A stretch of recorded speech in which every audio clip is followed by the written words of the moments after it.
Welcome back. As we earlier said, that while President Abdel Fattah Sisi was in Serbia, he outlined and focused over the historical ties between the two nations, and also pointed out to the point that the two leaders of the nations were among the founders of the non-aligned movement. With us is His Excellency former Assistant Foreign Minister, Ambassador Hussein Haridy. Good morning, Ambassador. Hello?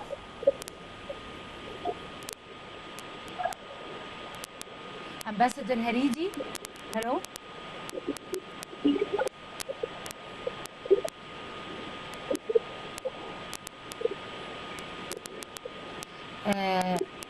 Ambassador Haridy, I guess you are exercising some difficult connections on your side. Would you please stay in a... Hello? Good morning, Good morning, Ambassador Haridy. Good morning, madam. How are you doing, sir? Fine, madam, fine. We were talking about President Abdel Fattah Sisi being in Serbia and focusing over the historical ties between in bilateral relations between the two nations, and of course pointing out to the fact that both leaders of the two nations were members of the non-aligned movement and many other factors. But the president's visit to Belgrade in its own right is the first by an Egyptian president in 35 years. How important is that visit? Well, it's, as you have rightly mentioned, madam, the President Sisi visit to Serbia comes into the context of the excellent relations that had existed decades ago in the context of a non-aligned movement between Egypt and the former Yugoslavia. And during the visit of President Sisi to Serbia, both President Sisi and the Serbian president made references to the non-aligned movement and to the heritage of both former President Tito and former President Gamal Abdel Nasser. So it was a very positive tribute to the historic relations between the two countries. And yesterday, President Sisi received an honorary doctorate degree from the University of Belgrade. And he talked about the historic background of bilateral relations between Serbia, Yugoslavia, and Egypt, and outlined Egyptian positions vis-a-vis common challenges between the two countries, with particular emphasis on the upcoming climate change summit that would be hosted by the Egyptian government in Sharm el-Sheikh at the end of the year. And he outlined, President Sisi outlined, how Egypt would steer the work of the conference, of the summit, towards the reaffirmation of the goals set out in the Paris Agreement of December 2015, and as a follow-up to the Glasgow summit, climate change summit in Glasgow last year, which was attended by President Sisi. All in all, I guess the visit, the Serbian visit, heralds that Egypt is back in the Balkan area after several decades of near absence. And I guess this visit has laid out a forward path to strengthening and reaffirming relations between Serbia and Egypt in almost all fields, as President Sisi has made clear in the joint press conference that he held with the Serbian president, that in the future relations would cover military cooperation in economic sphere, in investment, not only investment by Serbian companies, but also investment by Egyptian companies that would like to invest in Serbia.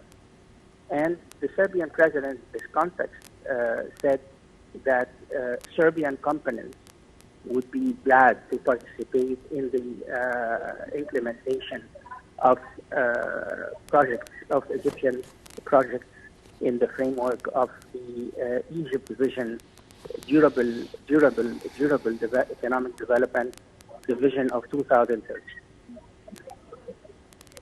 Right. In this very important speech, actually, President Abdel Fattah el-Sisi, like you kindly pointed out too, he talked about the climate change challenges and the importance of all nations standing up to these challenges. It's a matter of not only a benefit or a challenge to only one nation, but to the whole world at large. He said that on top of this, that requires more collaboration, more effort on each country's side. He also he said that the upcoming UN climate change conference is going to be able to answer a lot of questions and a lot of concerns and a lot of reservations some nations are putting. If you like to elaborate. Yes, madam. In fact, the coming climate change summit at Sharm el-Sheikh will be taking place in a very critical stage, whether we are speaking about the disastrous consequences of climate change on many countries, or in the political context, the international context, in light of the war going on in Ukraine and its impact on energy prices and on grain prices. And I guess that President Sisi, whether in his speech, in his remarks before the Petersburg climate debate dialogue in Berlin or in Belgrade, made clear that Egypt is aware of these challenges and it's ready to work, it's willing to work with its international partners, whether governments or international organizations, regional organizations, and also non-governmental organizations that deal with the climate change, that Egypt is willing and is ready to cooperate with them in order to make the Sharm el-Sheikh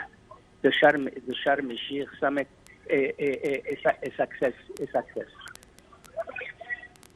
Hello? Right. Yeah. Ambassador Haridy, the Serbian side attaches great importance to that visit. Actually, it is the first visit in 35 years by an Egyptian president to Belgrade. So a lot of topics are set on the table, and also fields of cooperation and prospects for partnerships and everything. So if you like to shed light over the expectations on the Serbian side and also on the Egyptian side for fields of partnership between the two nations. Well, as a matter of fact, madam, the two presidents, the Egyptian and the Serbian presidents, have made clear in their joint press conference 2 days ago that there is a political will to work together on improving and enhancing bilateral relations between the two countries. And for this very reason, they agreed that it's important to work through the mechanism of regular political coordination between the two foreign ministries, and plus to reconvene the committee, the joint committee between the two countries on economic, technical, and scientific cooperation. And in fact, during the visit of President Sisi to Belgrade, an agreement or a memorandum of understanding was signed between the two countries in the field of technology, scientific research, and higher education. On the other hand, the two countries, the two presidents, expressed point of views concerning international and regional questions that reflect a commonality of positions between the two countries. And I would like to underline the fact that the summit talks between President Sisi and his Serbian counterpart covered also the fight against terrorism and against illegal immigration.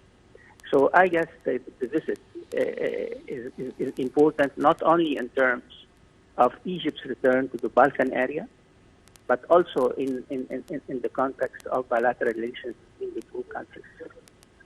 Right. Egypt and Serbia launched a strategic partnership, like you said, and signed a series of agreements covering several fields.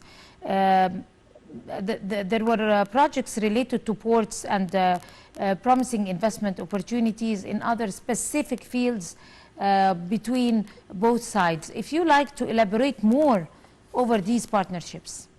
Well, I guess during the visit, the joint declaration mentioned the setting up of between common strategic partnership between the two countries. And President Sisi called on Serbian companies to invest in Egypt, particularly in ports.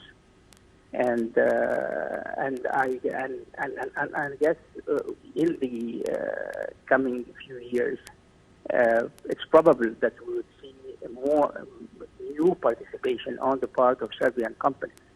And this is one aspect of why this visit was important. Having said that, the Serbian president mentioned that regular flights between Belgrade and Cairo is under serious study now, and I guess this is a very good idea.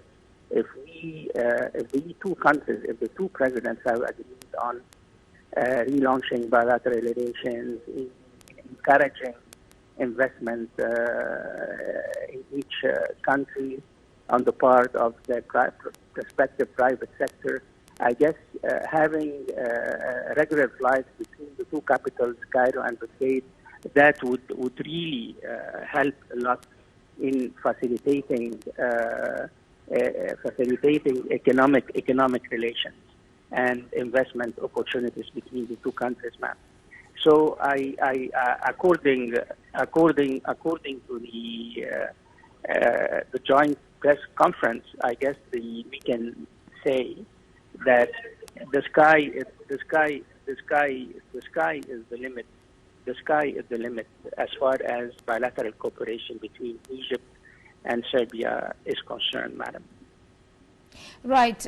Were you talking about that business forum that President Abdel Fattah al-Sisi attended with the Serbian president in the capital earlier? Was that the business forum? One part of the program of the presidential visit of President Sisi to Serbia was to launch the Serbian-Egyptian Business Forum. Usually these fora bring together businessmen from both countries in order to discuss, debate, look into investment opportunities. So but now it's incumbent on the private sector and on bureaucracy to push in this direction, madam. What do you expect the most fruitful partnerships and also opportunities to be taken out of that business forum that is going to be taken between both sides in the near future?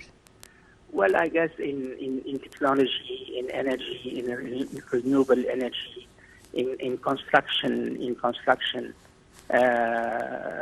higher learning, in scientific research. So I guess it all depends on us how we can build built constructively and effectively on the results of the summit talks between President Sisi and the Serbian President, madam. The volume of trade exchange between Egypt and Serbia, Yes. your expectations? Well, as I Assessment. said, madam, having direct flights between the two capitals of Egypt and Serbia, that would really, particularly cargo planes, that would really help contribute to increase commercial trade trade between the two countries. As I said, the sky is the limit as far as bilateral cooperation is concerned between the two countries in almost all fields, and now it depends on the bureaucracy in Egypt, on the private sector, on Egyptian exporters to study the Serbian market and how they can have access and gain access and keep that access in the Serbian market, madam. Right. I have to leave now because I have a prior engagement, madam, but thank you very much for hosting me, Ms. Dina. Thank you very much. It's our real pleasure, Ambassador Hussein. Thank you very much, Ms. Dina. Ambassador Hussein Haridy, it's a real pleasure to have you on the Breakfast Show. You are a former Assistant Foreign Minister. Thank you so much, and you have a beautiful day. And we're going to go to a short break, and we'll come to continue the Breakfast Show, so stay with us.